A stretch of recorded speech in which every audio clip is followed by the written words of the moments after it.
Welcome back to Bookeemonsters. My name is PK. It is Wednesday, August the 14th, and we are here to look at the new releases that are being released this week, genre by genre. And today, being Wednesday, we're looking at romance. Quick announcements. I don't have any sprints tonight. I don't do them on Wednesday. We will have them tomorrow evening at 6 p.m. Mountain Time, 8 p.m. Eastern Time. I sometimes, during nice weather like summer, start a few minutes earlier than that because traffic goes better. And so driving home from work takes less time than it does during the winter. So sometimes up to 15 minutes earlier. So make sure you have the notification bell. Sometimes it works uh, to see when we do start early. So I do them 3 times a week, every Tuesday and Thursday evenings, and then the Saturday afternoons at 1 p.m. Mountain Time, 3 p.m. Eastern, and those go for 5 hours. Let us jump into romance, into the love. First up, a new one by Jen DeLuca. This is a new series by her. If you've read her Renaissance Fair ones, which I absolutely love, you might be interested in this. This one isn't quite my jam. I don't know if I'll read it or not, but I do highly recommend her Ren Fair ones. This is called Haunted Ever After. Small Florida coastal towns often find themselves scrambling for the tourism dollars that the Orlando theme parks leave behind. And within the town limits of Boneyard Key, the residents decided long ago to lean into its ghostliness. Nick Royer, owner of the Hallowed Grounds coffee shop, embraces the ghost tourism that keeps the local economy afloat, as well as his spectral roommate. At least he doesn't have to run air conditioning. Cassie Rutherford possibly overreacted to all her friends getting married and having kids by leaving Orlando and buying a flipped historic cottage in Boneyard Key. Though there's something unusual with her new home, her laptop won't charge in any outlets, and the poetry magnets on her fridge definitely didn't read wrong and my house when she put them up. She's charmed by the colorful history surrounding her. Excuse me. And she's catching a certain vibe from the grumpy coffee shop owner whenever he slips her a free slice of banana bread along with her coffee order. Wink, wink, he's into you, coffee, with your banana bread. As Nick takes her on a ghost tour, sharing town gossip that tourists don't get to hear, and they spend nights side by side looking into the former owners of her haunted cottage, their connection solidifies into something very real and enticing. But Cassie's worried she's in too deep with this whole haunted home ownership thing, and Nick's afraid to get too close in case Cassie gets scared away for good.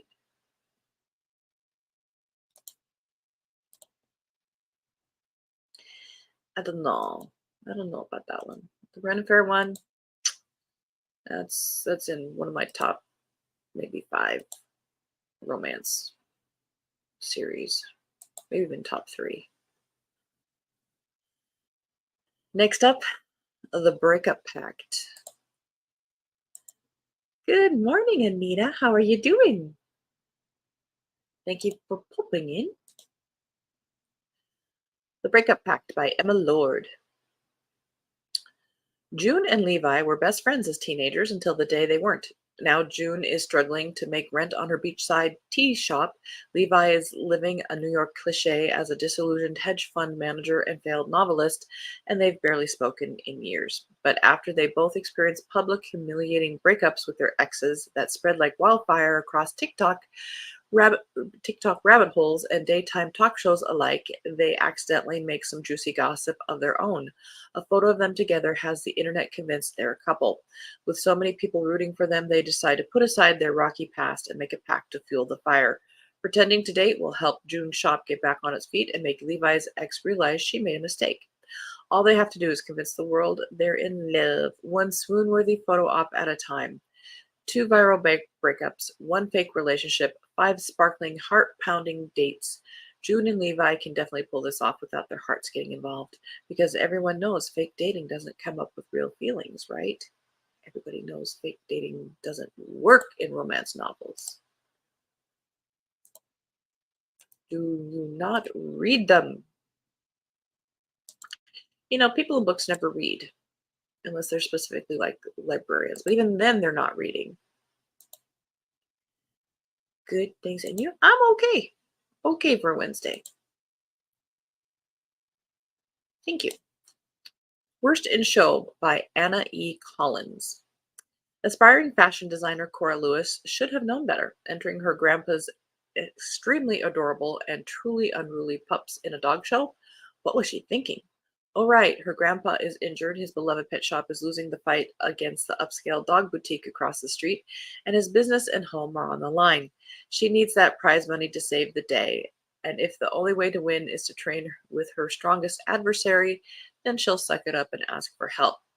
Rival store owner Leo Salinger is everything Cora is not: successful, wealthy, and overly ambitious. She would never guess that he is also the kind and witty pen pal she's met on a local message board. But somewhere between teaching pups to heel, fetch, and stay, Cora and Leo are finding a little competition can ignite a serious attraction. Can they stop this sexy spark before all her dreams go to the dogs?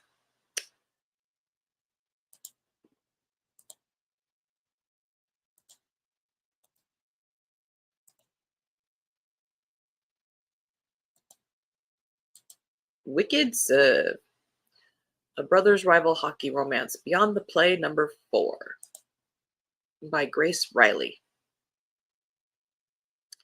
Nikolai.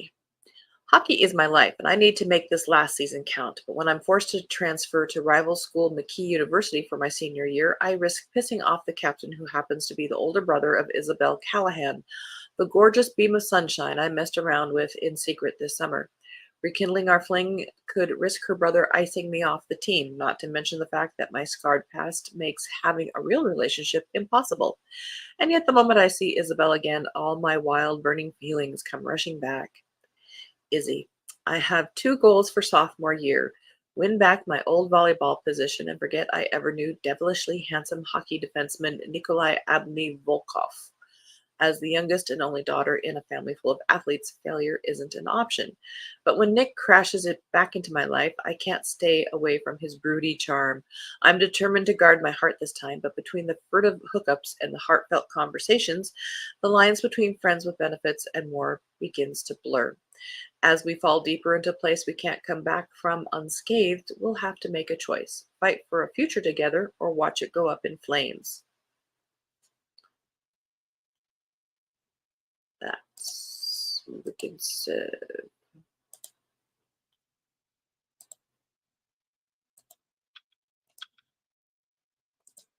The Winged Tiara by Janelle Szylski. November 12th, 1918. It was a match made in champagne-soaked heaven, but all too soon the bubbles dried up, and Esme Fox awakens the morning after celebrating the end of the Great War to find herself shockingly and accidentally married. She gathers her belongings and slips out before her new husband can stop her. After all, she knows it's best to leave before he does. 4 years later, Jasper Truitt, after having made a name for himself in the underground world of jewel thieves, is on the hunt for a valuable heirloom, a one-of-a-kind winged tiara, the last Valkyrie tiara ever created. So it's with great surprise that he discovers it at a charity event atop the head of a woman he's never forgotten, his long-lost wife, who happens to be pursuing the tiara for a vengeful opera diva desperate to obtain the jewel for herself. The reunion is cut short when Esme vanishes again, but their separation is temporary. With a hitman on their heels and a deadline looming, the pair find themselves in an epic game of cat and mouse across Europe, following leads from the French Riviera to a shop of wonders in Venice, a fairy tale castle in Bavaria, and a veritable circus thrown by a champagne heiress, all before a dramatic horseback flight through the French countryside. In the end, only one can win, and with both of their hearts on the line, the winner may well turn out to be the loser. I don't know. How many pages? All in 352 pages. Kind of giving away the plot, but it also kind of pulls you in, maybe. Interesting. Heist is not usually set in the 20s, the 1920s. The Code Breaker Girl. Now we're up to the 1930s. 1930s Poland. After graduating as the first and only woman on her university course, orphan Beata is set on joining the Polish Cipher Bureau. She's determined to save her country from invasion by cracking the Enigma code, but as the Germans close in, Beata and her team need help. Meeting with British intelligence, Beata passionately describes her work and catches the bright, sparkling eyes of one of the agents, Harry.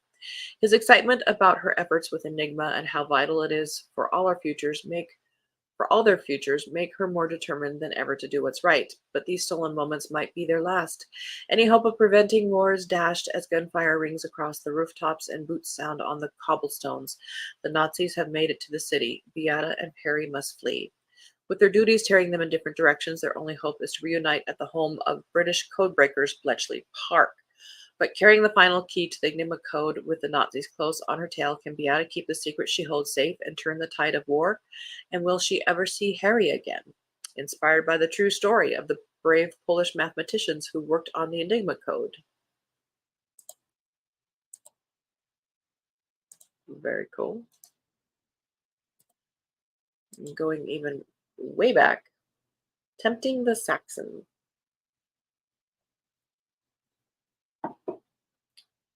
by Virginie Marcanato, fifth in the Noble Norseman series.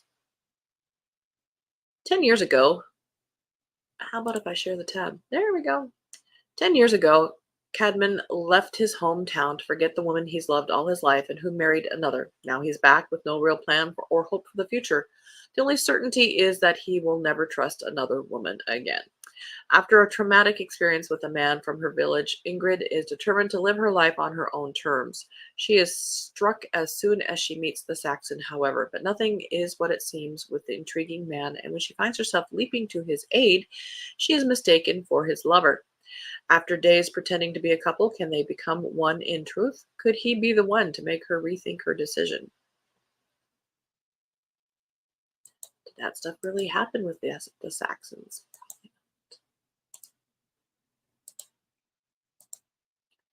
Settle the Score by Chris Ripper.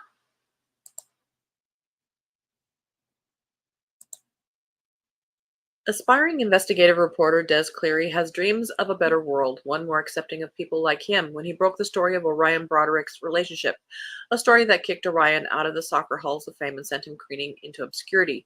Racked with shame, Des abandoned his own career for good.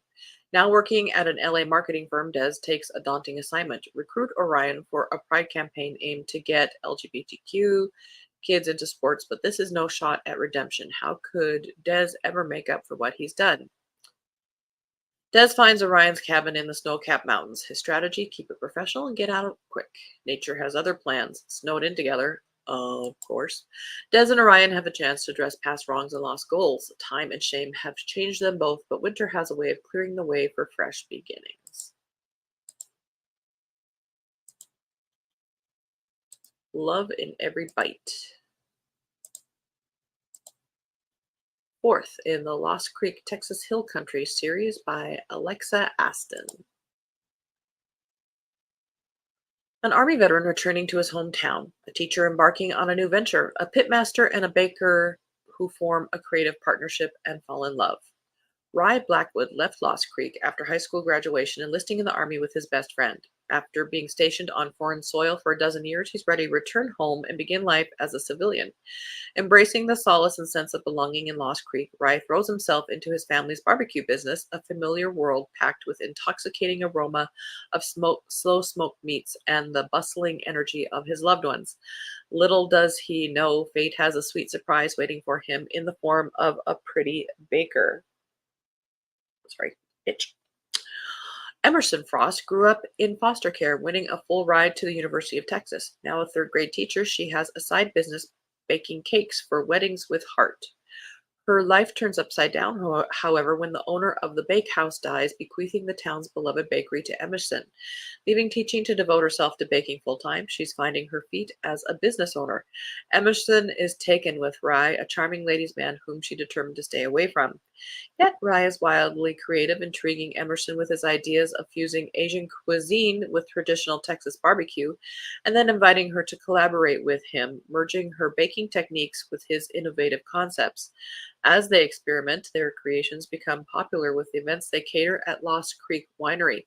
Their passion for food ignites their passion for one another, and love blossoms within amidst heartfelt conversations about their dreams and desires. But Emerson is closed off from her emotions, not one to trust easily.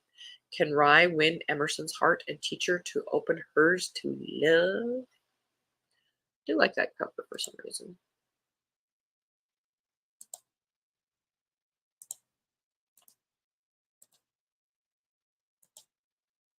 Frequent Flyers by Nue Kerwin.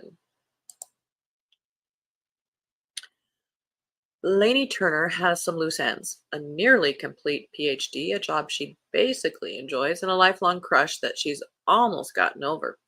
On a trip to reunite with her family in England and said crush Jonah, Lainey intends to take care of one of those items. Her favorite cousin Gemma is engaged to Jonah, and they want Lainey to be both their maid of honor and best mate at the wedding. It's the perfect opportunity to prove the pitying gazes wrong. She's over Jonah, really.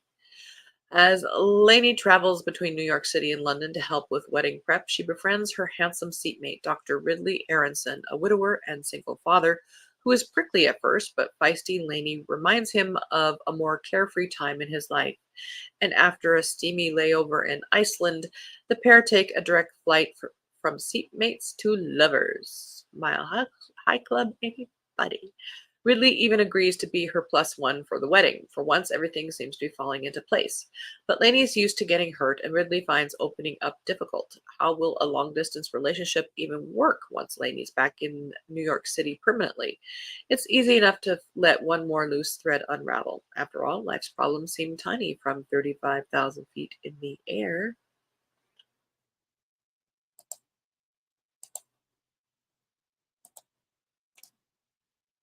Enemies to lovers. Well, let's just say what the trope is right there by Laura Jane Williams. Ever since the embarrassing meltdown incident, all capital letters, Flo has been on an enforced break from life, and the timing couldn't be better as her family sets off to Greece for their summer vacation, as families do.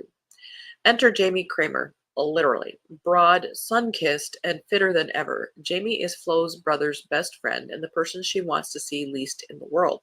He's also her family's adopted son after he lost his parents at a young age. Flo and Jamie hate each other, except Flo actually has a mortifying crush on Jamie, made infuriatingly stronger after the Christmas incident, all capital letters. And nobody, least of all her family, can know. So, with 2 weeks of steamy outings, rocky boat trips, and sunshine on the horizon, Flo is going to have to fix the situation the only way she can think of by spending time with him. What could possibly go wrong for the pair of enemies to lovers?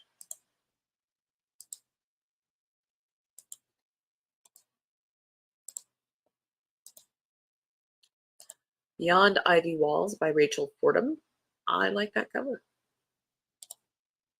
Iowa, 1903. Olive Monticello believes Otis Taylor has been away fostering his musical genius. But the truth is that his father exiled him long ago, rejecting Otis's appearance and the scars that came with it. Now that he is the last living Taylor, Otis has covertly returned to settle his family's affairs and rid himself of his past for good. However, he soon discovers that he may not have been the only abandoned Taylor and begins a tireless search for his missing toddler niece. At 23 years old, Sadie West left her family farm and found employment at the Hogue Feather Duster Factory.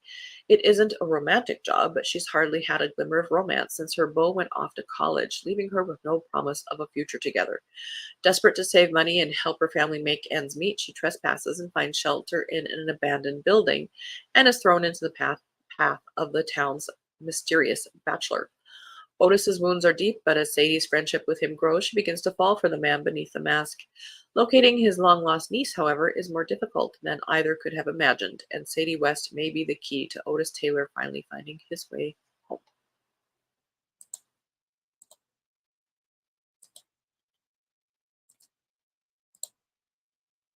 The Fertile Earth by Rivka Rao.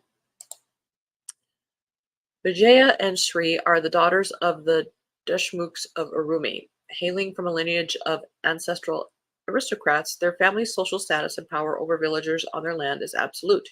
Krishna and Ranga, brothers, are the sons of a widowed servant in the Deshmukh household. When Vijaya and Krishna meet, they forge an intense bond that is beautiful and dangerous. But after an innocent attempt to hunt down a man eating tiger in the jungle goes wrong, what happens between the two of them is disastrous, the consequences reverberating through their lives into young adulthood. Years later, when violent uprisings rip across the countryside and the Marxist ultra-left Naxalite movement arrives in Urumi, Vijaya and Krishna are forced to navigate the insurmountable differences of land ownership and class warfare in a country that is burning from the inside out, while being irresistibly drawn back to each other, their childhood bond now full of possibilities neither of them are willing to admit. Well, that is an interesting setting. You don't see that part like one in a million. Last one, The Bonus by T.L. Swan. Grace Porter has the perfect job, great pay, and a beautiful office. Everything she ever dreamed of, if not for one small detail. She's utterly and hopelessly in love with her boss. Gabriel Ferrara is tall and handsome, and most days she wants to stab her eyes out with a pencil, anything to stop her seeing his perfection. Good Lord, girl. How any female could work in these conditions and not be completely besotted with him is beyond her. Then he opens his mouth, and she remembers why. He's bossy and sarcastic, with a wit so sharp it could cut glass.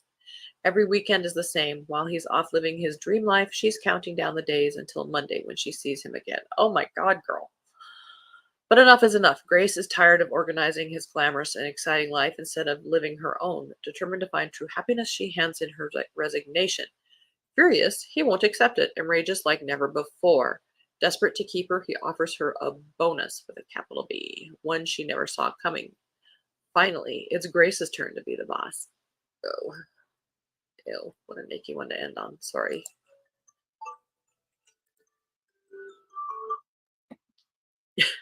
All right. The romance we have today, this week. Hope you have a good Wednesday. Again, I don't have any sprints tonight. I don't do them on Wednesdays. We do have them tomorrow night at 6 p.m. Mountain Time, 8 p.m. Eastern. Usually start a little bit early. Hope you are reading good books. And if you aren't reading a good book, it's okay to set it aside. Reading is fun. It's not an assignment. You can always come back to it later. It's just not the right time for you, the book, or the author to come together. It's okay. So thank you very much for watching. I will be posting this, so if you're not able to wake up early and watch it live, you can watch it later at your own leisure. Tomorrow we'll be looking at fantasy and science fiction being released this week. And have a good day. And as the banner says here, don't be a bookworm, be a bookie monster. Nom nom nom. Have a good day. God bless.